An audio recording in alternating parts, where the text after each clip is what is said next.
Chocolate ganache is really simple to make. It just has 2 ingredients. It has double cream and chocolate. In this case, I'm using white chocolate. There's 100 grams of double cream in this bowl, and there's 300 grams of white chocolate.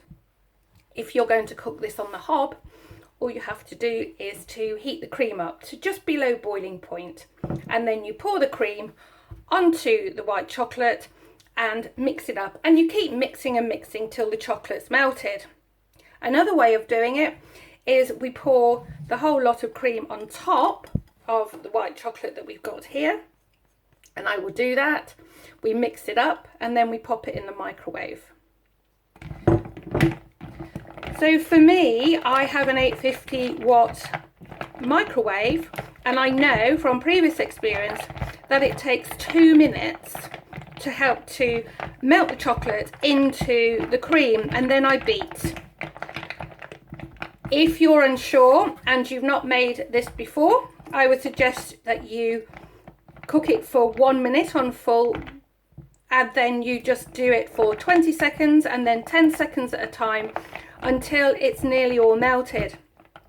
If you cook it for too long, it's possible that it could burn, and that will completely spoil your ganache. I've cooked the ganache in the microwave for 2 minutes. You can see there's still a little bit of residue of the cream on the top of the ganache here. I'm just going to stir it. What we need to do is make sure that all the chocolate has melted into the cream. So I'm just moving it around a bit to see if I can see any lumps of chocolate. If you do have lumps of chocolate, just keep moving it around. We all know that chocolate does melt pretty easily. So there we go. This is our white chocolate ganache. It's absolutely beautiful. It's quite runny at this stage, and it's got this lovely, lovely glistening top. What we've got to do is to actually cover it in cling film. The reason that we do that is to make sure that there isn't any film covering the top of the ganache while it cools down. I just double check everything once more. Very happy with that one. And just cover it with cling film. So when you cover it with cling film, I'll just pull a piece off here, and don't cover it over the top. What you want to do is to make sure that the cling film actually goes on the top of the ganache. Because what will happen if you don't is that the condensation will rise from the ganache as it's cooling, and you'll end up with droplets of condensation on the top of your, if I just show you briefly, what will happen is the condensation will rise and it'll stick to the inside of this cling film, and then it'll drip onto your ganache, and that's not very good. So all we do is we just ease it in. Just make sure that all of the ganache is covered. Just gently, gently touch it, and we'll leave that to cool. Now this may take several hours to cool, and if I'm making a cake, often what I will do is I will make the cake on the one day, and I'll make the ganache on the same morning. This then will have cooled maybe for the afternoon to cover it, or certainly for the following day when I'm able to cover it with the ganache. Our ganache has been left overnight and to become hard, so it's stiffened up quite a lot. We may even have to melt it a little bit, and that will mean pop it in the microwave. We're now going to cover our cake in a crumb coat of ganache.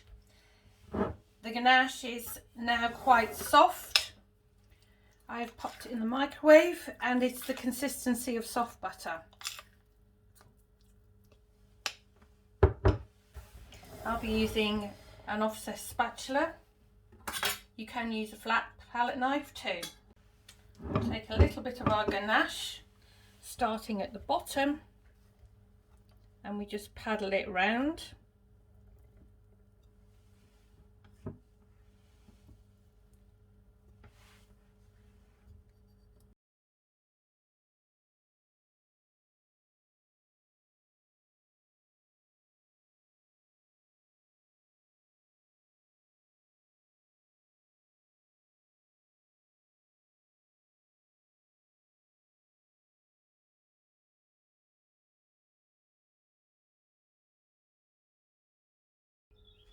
The same on the top. You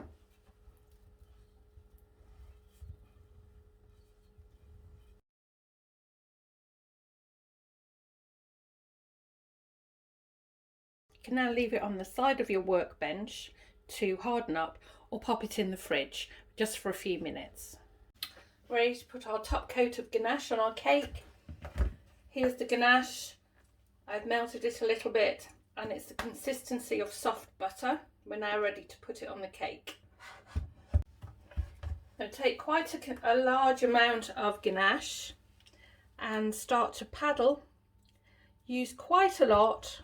We start at the bottom and work our way round as before.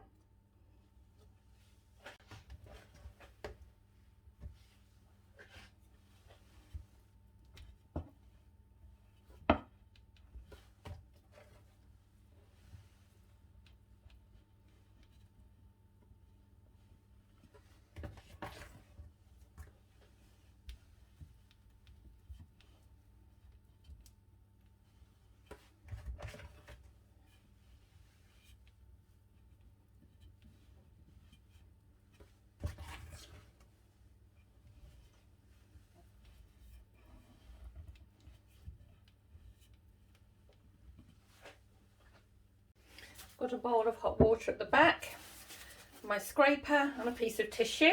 The first thing we do is we put the scraper into the warm water, and it's just to warm the scraper up, not to wet it. So we just take the excess off, get our scraper, and we put it against the bottom of the cake drum here. Hold it straight so this corner is onto the cake drum and the turntable, and hold it steady. Hold your cake as still and move the turntable rather than the other way round. Keep your scraper as still as you possibly can and just move all the way round. Take off the excess and repeat the process. Much happy with the look of the side of the cake now. We just need to cover the top and then do it in the same way.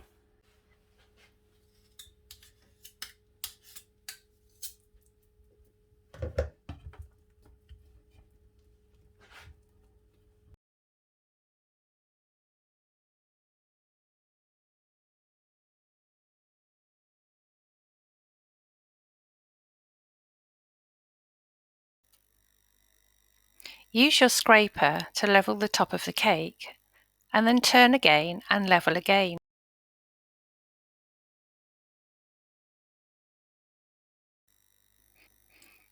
And then tidy up with your palette knife.